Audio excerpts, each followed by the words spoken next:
પણ પારાની પેઠે સૂત્ર ફર્યા ન કરે. આવું સૂત્ર જેવું સ્થિરત્વ જેને વિશે છે તેને તો દેહ, ગુણ, અવસ્થા આ બધા પારાની પેઠે પડપડતા જ હોય છે. આવું સૂત્રાત્મક સ્થિરત્વ પ્રત્યક્ષ ભગવાનને વિશે જો નિર્વિકલ્પણું હોય તો જ અનુભવી શકાય, પણ તણખલાની જેમ પવનમાં ઉડ્યા કરતું નથી. કોઈ પણ વ્યક્તિ જ્યારે જ્ઞાન, સત્યવક્તાપણું, ન્યાયીપણું કે જ્ઞાનીપણું મિથ્યાહમ ધારણ કરે છે ત્યારે અંતઃકરણરૂપ વાયુ તણખલાની પેઠે ક્યાંય પણ સ્થિરત્વ રહેવા દેતો નથી. વિષય આવે ને કોઈ પણ પ્રકારના કલ્પના આવે ને એ કલ્પનામાં આપણે પર ચડી જઈએ કલ્પના વિચારનું ઠેકાણું ના રહે, કલ્પના આગળ ચડાઈ જઈએ. બરાબર. એટલે એને કંઈક વિષય વાયુ વડે આ તણખલા ઉડી જાય વૃત્તિઓ. વૃત્તિ જતી રહે ને વિષય જતી રહે. ખ્યાલ આવે છે? સ્વરૂપનું ઠેકાણું, સ્વરૂપ પાવડું મોટું હોય તો એ હાજર હોય તો પવન આવે ને પોતાનું ઉડી જાય છે ને વૃત્તિઓ. એ વૃત્તિ અચળ થઈ જાય. ભગવાનનું સ્વરૂપ જોડે વૃત્તિ જ્યાં જાય પવનમાં સમય જાય, હે સ્થિર થઈ જાય, સ્થિર થઈ જાય. એને બીજું જોવું ના પડે. એમાં બીજી આસક્તિ મટી જાય. એને રૂપ જોયું હોય.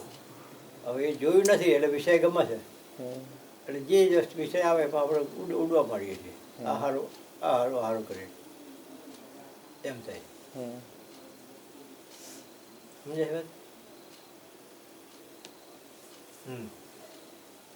આવી સ્થિતિ સ્વામિનારાયણના વખતમાં મુક્તાનંદે અનુભવી અને પછી પ્રત્યક્ષપણાનો નિશ્ચય કરીને સ્થિરત્વ અનુભવ્યું. ત્યારે તેમનું હૃદય નાચી ઉઠ્યું. વિષય વાયુ વડે તરણા તોલ કીધી, તોલ ઉડતી માવજી તમે મેરુની તોલ કીધી. આમ તેમણે પ્રત્યક્ષના સંગથી સ્થિરત્વ અનુભવ્યું અને પોતાના જીવનને કૃત્યને પૂર્ણ સમજી નિર્વિકલ્પપણે શરણું સ્વીકાર્યું. આ છે સાચા સ્થિરત્વનું અનુભવયુક્ત દર્શન. આવું દર્શન જેને થતું હોય તેને કંઈ કરવા પણ રહેતું નથી. આ મુક્તાની વાત શું છે એ ખ્યાલ તમને ખ્યાલ નહીં હોય. સ્વામિનારાયણ હતા ને એ જંગલમાં જતા રહ્યા તો ખબર છે ને નાનપણથી. શરીરમાં હાવ હાડકા એકલા રહ્યા, નાડી પ્રાણ બધું ફૂંકાઈ ગયું, હરણચંદ મટી ગયું, બધું જમી ગયું. હવે લાગ્યું કે વાત તો શરીર પડી જવાનું એને. અહીંયા જાનવર ફાડી ખાશે એના કરતાં ભગવાન તો મળ્યા નહીં તો કે નદીમાં પડીને મરી જતો પવિત્ર કહેવાય નદી તો શરીરમાં પડ્યા મરવા માટે. બરાબર. એ નદીમાં પડ્યા તે નદીએ ફેંકી જાય બહાર. આયુષ્ય છે તે ફેંકી જાય બહાર. એ તો આગળ લોજ નામનું ગામ છે. અહીંયા આગળ રામાનંદના સાધુઓ નાવા ક્યાં આવેલા હતા. એ જોયું કોઈ માણસ જેવું છે દોડતા આવ્યા. આવીને રેતીમાં કાપમાંથી કાઢ્યા. કાઢીને પાણી પેટમાંથી કાઢીને તાપ કર્યો, ના કરીને હાજા કર્યા. બહુ સેવા કરી હાજા જ થયા. એવું કોઈ શરીર બધું જામી ગયું હતું. આ તો પાણી પી ગયા હતા પણ પેલું શરીરમાં પહેલાં જામી ગયું હતું ને. હતું થોડું ખોરાક લીધા વગર તપ પેલું કર્યું હતું, ત્યાગ એટલું કર્યો હતો એટલે કોઈ સ્વાદ જ નહોતો રહ્યો. હવે બધું હમું કરવા માટે શરીરને એ કે પેલી શેક કરવાનું એવું બધું કર્યું.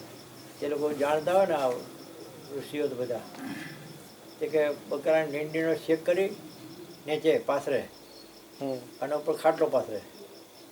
બરાબર. એટલે શેક દૂરથી આવે અને થોડું ફેરવે એટલે બહુ તાપ સારો રહે, અખંડ તાપ રહે, આખું શરીર શેકાઈ જાય. એ મહેનત કરી કરીને હાજા કર્યા. હાજા થયા પછી કહ્યું ભાઈ તમે કોણ છો? એટલે કે તમારો સિદ્ધાંત શું? અમારે 5 અનાદિના ભેદ છે એવું કીધું. એટલે બાપાએ કીધું હતું સ્વામિનારાયણમાં કે તને ક્યાંય શાંતિ ના થાય તો મારા ગુરુ પાસે જજે. કે ગુરુને ક્યાં ઓળખું છું કે 5 અનાદિને ભેદ કે મારા ગુરુ.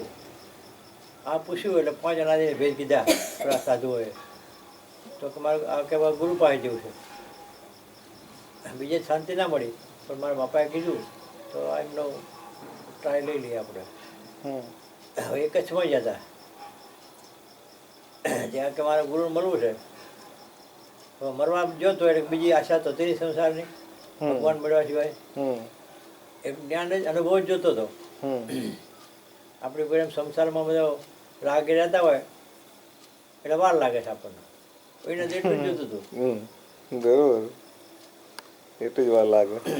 વાર છે ને લાગે એની જ વાર લાગે. ખેવો ગમતો નથી એટલે હા, કેવું મોત આવું થયું છે. એ પછી માણસ મોકલ્યો કે બે માણસ એવો આવ્યો છે પેલા કચ્છમાં હતા. એટલે કે એક માણસ એવો આવે છે તો આમ બહુ વૈરાગી છે રહી શકતો નહીં તમારા વગર, દર્શન કરવું છે કે હાલ ના આવે. એ રમણ સ્વામીએ કીધું કે ભાઈ તારે જો મને મળવું જ હોય તો તારે 6 મહિને હું આવીશ તો સુધી મુક્તાન સ્વામીને આજ્ઞામાં તારે રહેવું પડશે. અને તારે ના રહેવાતું હોય તો થાંભલા શરીરને બાંધી કાઢ એમ કરીને રહેવું પડશે તારે ગરજ હોય તો. બરાબર. હવે એ મુક્તાનંદ સ્વામીના આજ્ઞા મળ્યા 6 મહિના સુધી. હવે એમના આજ્ઞા મળ્યા રહ્યા તો ખરા. પછી તો ગુરુ આવી ગયા. આવ્યા પછી તો જ્ઞાન થયા, છૂટા કર્યા.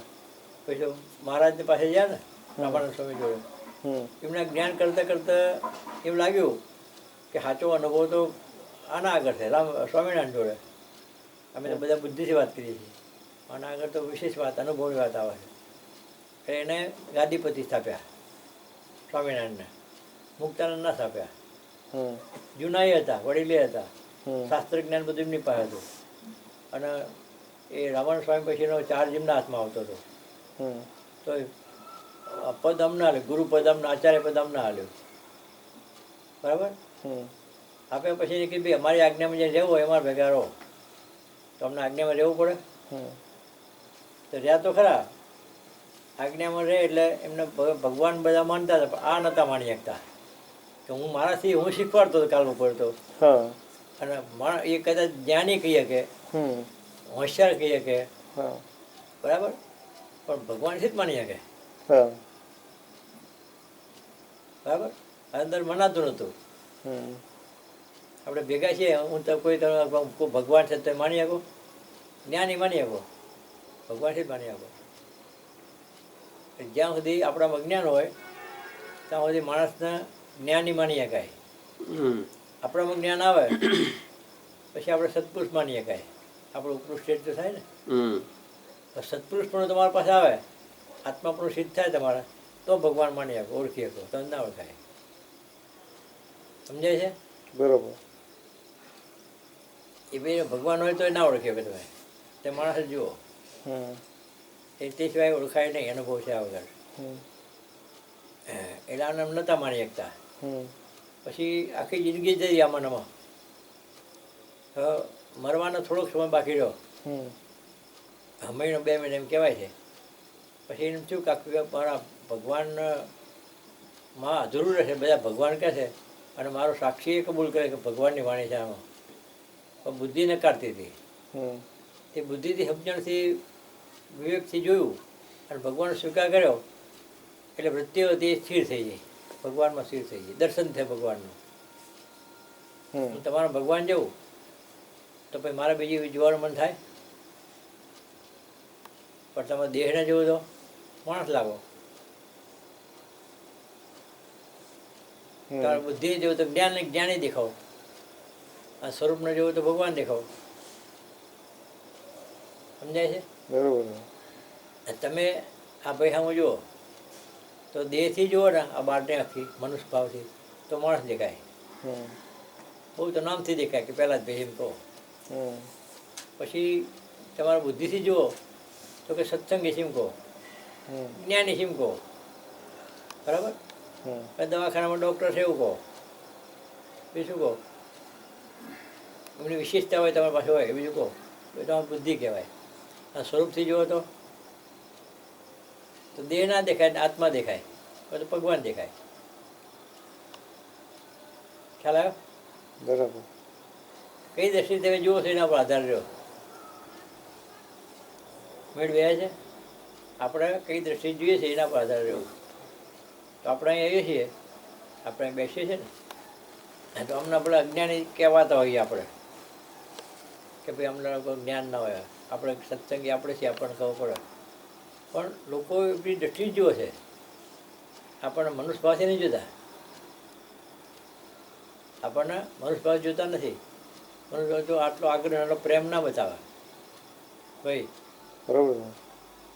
આટલો આગ્રહ આટલો પ્રેમ ના બતાવે. હમ. હવે એમને ખબર નહીં કે અમે કઈ દેશ જોઈએ છીએ. ખૂબી આ છે પાછી, જો અજ્ઞાની ખૂબી કઈ છે પહેલાંથી, હમ એમને ખબર નહીં કે અમે કઈ દ્રષ્ટિ જોઈએ છીએ. આ દ્રષ્ટિ એમના અનુભવની દ્રષ્ટિ છે, આત્માની દ્રષ્ટિ છે. આત્માની દ્રષ્ટિ જોવે તો જ સત્પુરુષ કે સત્સંગી કહીએ કે આત્મા પ્રધાન કહીએ કે બ્રહ્મરૂપ કહીએ કે. હવે દ્રષ્ટિ છે પણ પોતાને ખબર નહીં, એ પોતે માણસ છે, માણસ જુએ છે, અને અંદરથી દર્શન છે. સમજાય છે? બરાબર. આ બેરોની વાત કહું છું. હા, ચલાવો. એમને ખબર નહીં કે અમે કોણ છીએ. હમ. એ તો માણસ સમજે છે, અને કે જ્ઞાની છે એવું સમજે છે. પણ એમને જો આ દ્રષ્ટિ ના હોય તો આપણે આગળ આટલું જે પ્રેમથી વિવેકથી આત્મીયતાથી ના રાખીએ કે હમ. એક રૂપણે ના રાખીએ કે ભેદ દેખાય. હમ. તો ભેદ આપણે તમે જ્યાં છો તો એ છે, જો ભેદ નથી તો હમ. છે ને. શું? હવે એમને ખબર નહીં કે અમે બ્રહ્મ છીએ, હમ. અને અજ્ઞાન કહેવાય. લે બોલો, હમ. પોતાની ખબર નહીં પડતી માટે અજ્ઞાન છે. હવે છો બ્રહ્મ અને લાગો છો માણસ, પહેલી વાત એ. પછી શું થાય છે, આપણને જુઓ તો બ્રહ્મપણું રહેશે, પછી પોતે માણસ બની જાય છે. કે પેલું અજ્ઞાનથી જોઈશ માટે અને સમજણથી જોયો હતો એનો કાયમ રહેતો, તો કાયમ માટે આત્મા પણ રહે ને. હમ હમ.